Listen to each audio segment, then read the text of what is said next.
Ma'asyiral muslimin wa zumratal mu'minin, jamaah Jum'ah rahimakumullah.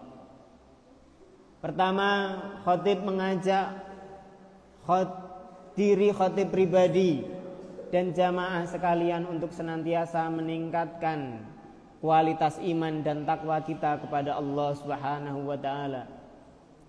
Apalagi pada hari ini adalah hari Jum'ah, hari yang mulia, Jum'ah di penghujung bulan Sya'ban, yang berarti bahwa doa-doa kita kepada Allah Subhanahu wa taala sejak 2 bulan yang lalu, Allahumma barik lana fi Rajaba wa Sya'bana wa ballighna Ramadhana. Ya Allah, berkahi Rajab kami, berkahi Sya'ban kami, dan sampaikanlah kami di bulan suci Ramadan. Doa itu sudah mendekati masa pengkabulannya. Insya Allah dalam hitungan menit kita akan memasuki bulan suci, bulan mulia, bulan Ramadan. Semoga Allah Subhanahu wa taala senantiasa memberi kita taufik sehingga kita bisa meningkatkan kualitas iman dan takwa kita ketika memasuki bulan Ramadan, dan meluluskan kita dalam kondisi menjadi hambanya yang beriman dan bertakwa. Amin ya rabbal alamin. Ma'asyiral muslimin wa zumratal mu'minin, jamaah Jum'ah rahimakumullah. Pada khutbah yang sederhana ini, khatib ingin mengajak jamaah sekalian mentadabburi firman Allah Subhanahu wa taala, yaitu Al-Qur'an surah Al-Baqarah ayat yang ke-183. Semoga tadabbur kita ini bisa menjadi bekal dalam kita memasuki bulan suci, menjadi bekal dalam kita melatih diri menjadi insan yang mulia. Allah Subhanahu wa taala berfirman, A'udzu billahi minasyaitonir rajim. Bismillahirrahmanirrahim. Ya ayyuhalladzina amanu kutiba alaikumus siyamu kama kutiba alal ladzina min qablikum la'allakum tattaqun. Artinya, wahai orang-orang yang beriman, telah diwajibkan atas kalian berpuasa sebagaimana telah diwajibkan kepada umat-umat sebelum kalian, agar kalian bertakwa. Ma'asyiral muslimin wa zumratal mu'minin, jamaah Jum'ah rahimakumullah. Allah Subhanahu wa taala menyeru kita dengan panggilan, ya ayyuhalladzina amanu, wahai orang-orang yang beriman. Apakah hikmah dari panggilan Allah ini? Hikmah dari panggilan ini adalah Allah ingin kita sebagai orang-orang yang mengaku beriman kepada Allah, hendaknya kita menyiapkan telinga kita dan menyiapkan hati kita, menyiapkan lisan kita. Apapun yang Allah firmankan, apapun yang Allah perintahkan dan Allah larang, Allah ingin kita menjawabnya dengan satu ucapan, sami'na wa ata'na, kami mendengar ya Allah dan kami taat. Ghufranaka rabbana, ampunilah kami apabila kami punya kesalahan dan punya kekurangan dalam menerima dan menjawab panggilanmu. Ma'asyiral muslimin wa zumratal mu'minin, jamaah Jum'ah rahimakumullah.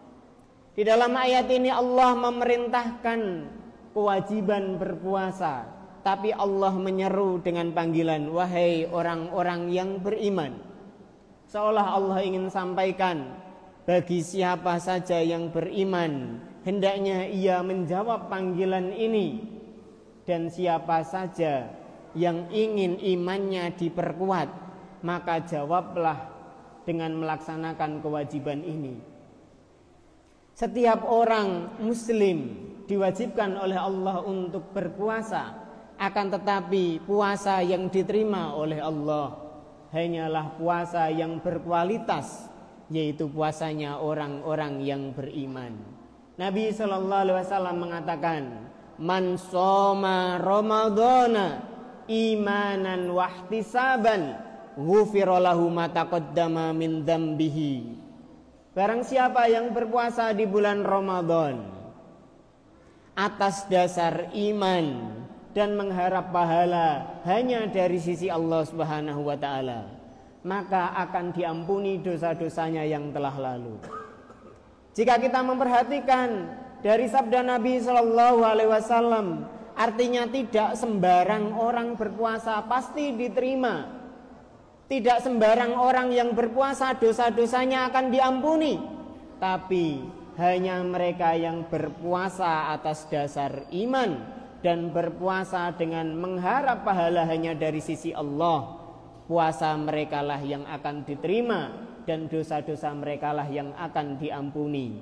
Semoga Allah Subhanahu wa taala memudahkan kita dalam melaksanakan puasa itu atas dasar iman dan mengharap pahala dari sisi Allah. Ma'asyiral muslimin wa zumratal mu'minin jamaah Jum'ah rahimakumullah.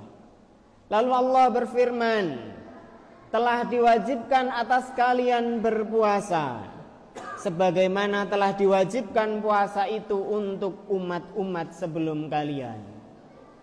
Jamaah Jum'ah yang dimuliakan Allah, apa hikmah dibalik firman Allah tersebut? Mengapa Allah harus menyebut bahwa puasa sudah diwajibkan untuk umat-umat sebelum kita? Firman Allah ini mengandung hikmah yang sangat besar dan sangat banyak. Yang pertama, bahwa Islam ini adalah agama yang menjaga kontinuitas, menjaga keistiqomahan. Seruannya adalah satu sepanjang zaman, yaitu agar kita beribadah kepada Allah dan tidak mensyirikannya dengan sesuatu apapun. Hendaknya kita melaksanakan setiap yang Allah perintahkan. Itu adalah perintah para nabi, sejak nabi yang pertama Nabiullah Adam alaihissalam sampai nabi yang terakhir, nabi kita, Nabi mulia Muhammad sallallahu alaihi wasallam. Agama mereka satu, ajaran mereka satu, walaupun mungkin berbeda dalam tata cara peribadahannya. Lalu hikmah yang kedua, Allah Subhanahu wa taala berkehendak agar umat muslim, umat Nabi Muhammad tidak merasa berat dalam menjalankan ibadah puasa. Karena ketika kita dikatakan bahwa ada orang yang lain yang mendahului kita, generasi sebelum kita juga melaksanakan suatu ibadah, melaksanakan puasa, maka kita menjadi tidak merasa sendiri. Kita merasa ibadah ini ringan karena sudah dilaksanakan sejak generasi ke generasi. Ma'asyiral muslimin wa zumratal mu'minin jamaah Jum'ah rahimakumullah. Hikmah berikutnya adalah Allah menghendaki agar kita bersyukur kepada Allah atas kewajiban puasa ini. Mengapa? Karena melalui puasa ini Allah Subhanahu wa taala ingin menunjukkan kepada kita jalan menuju surga dan ridho Allah. Akan tetapi yang lain dari yang lain, bahwa ibadah puasa yang diwajibkan kepada kita jauh lebih ringan dibandingkan puasa umat-umat sebelum kita. Di antara umat-umat sebelum kita ada yang diberi kewajiban puasa, yaitu seperti puasa Nabi Daud, puasa sepanjang tahun, sehari berpuasa, sehari tidak. Sehari kemudian berpuasa lagi, lalu sehari kemudian tidak lagi. Begitu seterusnya sepanjang tahun. Ini adalah puasanya Nabi Daud, dan puasa yang paling dicintai oleh Allah, tapi termasuk puasa yang paling berat. Kita tidak diperintahkan oleh Allah untuk berpuasa sepanjang tahun. Kita hanya diperintahkan oleh Allah berpuasa wajib selama 1 bulan, 30 hari. Ada juga di antara umat sebelum kita yang diperintahkan oleh Allah untuk berpuasa, yaitu dengan tidak berkata-kata, seperti puasanya Nabi Zakaria dan puasanya ibunda Nabi Isa alaihissalam, Maryam. Keduanya diberi oleh Allah perintah untuk berpuasa, yaitu dengan tidak berkata-kata sama sekali. Alangkah berat puasa semacam itu. Tapi dalam puasa kita diperbolehkan oleh Allah untuk berkata-kata. Hanya saja kita diperintahkan untuk menjaga lisan kita agar jangan sampai berkata-kata yang buruk yang bisa merusak pahala ibadah puasa kita. Kita diperintahkan untuk menahan diri dari makan, menahan diri dari minum, menahan diri dari pembatal-pembatal puasa dari terbit fajar sampai terbenam matahari. Dan di dalam pembatal itu tidak ada ucapan sebagai pembatal puasa. Ma'asyiral muslimin wa zumratal mu'minin jamaah Jum'ah rahimakumullah. Maka hendaknya kita bersyukur kepada Allah Subhanahu wa taala yang telah mewajibkan untuk kita puasa dengan pahala yang sangat besar, akan tetapi dengan tata cara yang sangat ringan, lebih ringan daripada puasa-puasa umat-umat sebelum kita. Jamaah Jum'ah yang dimuliakan Allah, hikmah berikutnya adalah Allah Subhanahu wa taala menyebut umat sebelum kita memiliki kewajiban puasa agar kita bersemangat dalam menjalani ibadah ini. Salah satu ajaran dalam agama kita adalah hendaknya kita berlomba-lomba dalam kebaikan. Fastabiqul khairat, berlomba-lomba dalam kebaikan. Falyatanafasil mutanafisun. Hendaknya kita berlomba-lomba dalam memenuhi perintah Allah Subhanahu wa taala. Jika umat ini diberitahu bahwa puasa bukanlah keistimewaan umat ini, maka umat ini akan bersungguh-sungguh berusaha untuk menjadi yang terbaik di dalam melaksanakan perintah Allah Subhanahu wa ta'ala. Demikian itulah hikmah-hikmah yang sangat besar dan yang sangat banyak yang mampu khatib sebutkan. Lebih banyak lagi apabila kita mau mempelajari ajaran agama kita dengan sungguh-sungguh.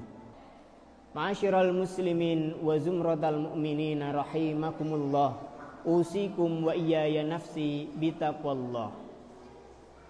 Jamaah Jum'ah yang dimuliakan Allah, pada khutbah yang kedua ini, mari kita melanjutkan mentadabburi firman Allah Subhanahu wa taala. Di penghujung ayat surat Al-Baqarah ayat 183, Allah mengatakan la'allakum tattaqun. Allah Subhanahu wa taala menjadikan tujuan daripada berpuasa. Maka ibadah puasa bukanlah ibadah tanpa arti. Ibadah puasa bukanlah ibadah yang akan berjalan sia-sia atau hanya menjadi formalitas tahunan belaka. Allah Subhanahu wa taala mengatakan la'allakum tattaqun. Itulah tujuannya. Itulah goal daripada ibadah ini, yaitu agar kita menjadi hamba Allah yang bertakwa.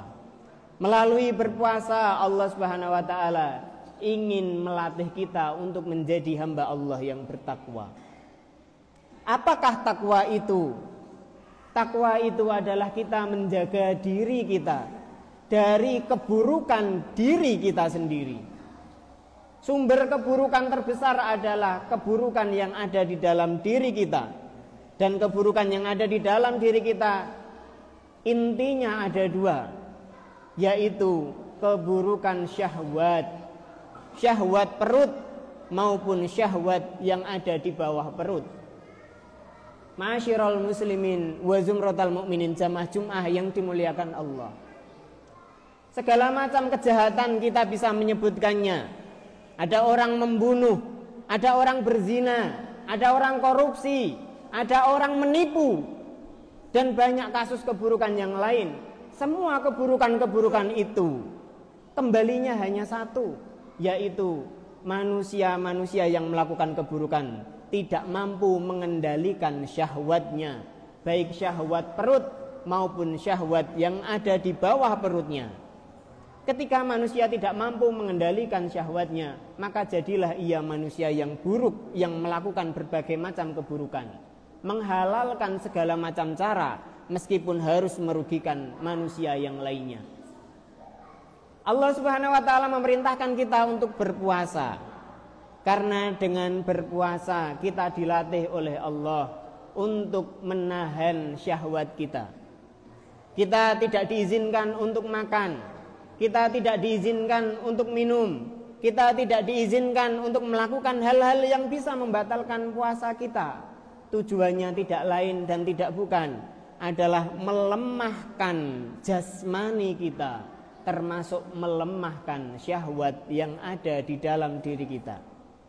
Apabila manusia tahu rasa lapar dan dia memahami esensi daripada rasa lapar yang ia jalani ketika berpuasa, maka ia akan tahu dalam lapar itu ada kebaikan, yaitu kita dipermudah untuk menahan diri dari syahwat kita. Maka marilah kita masuki bulan puasa ini dengan penuh kesadaran, agar kita bisa tahu tujuan akhirnya dan kita bisa perjuangkan. Jangan sampai bulan Ramadan tahun ini seperti Ramadan tahun yang sebelumnya. Kita memasukinya dengan bergembira, keluar dengan bergembira, akan tetapi kita tidak mendapati sedikit pun hasil daripada latihan ketakwaan yang telah Allah Subhanahu wa taala sediakan dan wajibkan untuk kita. Semoga Allah Subhanahu wa taala menjadikan kita semua menjadi hamba-hambanya yang bertakwa. Dan kita jadikan momentum Ramadan tahun ini momentum untuk melatih diri, momentum untuk menjaga diri kita dari kemurkaan Allah, termasuk menjaga anak-anak kita, menjaga keluarga kita, yaitu dengan menjadi hamba-hamba Allah yang bertakwa, keluarga-keluarga yang bertakwa, masyarakat-masyarakat yang bertakwa, yang penuh dengan kecintaan dan keridhaan Allah Subhanahu wa ta'ala. Semoga Allah Subhanahu wa ta'ala senantiasa membimbing kita dalam beribadah dan menerima segala macam ibadah yang kita laksanakan. Allahumma salli wa sallim wa barik ala nabiyyina Muhammadin wa ala alihi wa sahbihi ajmain.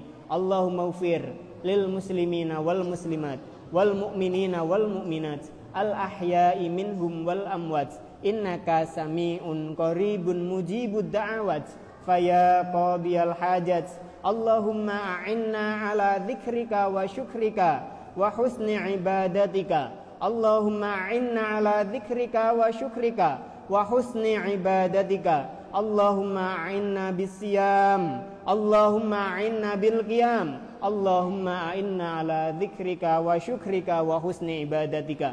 Allahumma ati nufusana taqwaha wa zakkiha anta khairu man zakkaha anta waliyuha wa maulaha. Allahumma inna nas'alukal huda wat tuqa wal afafa wal ghina.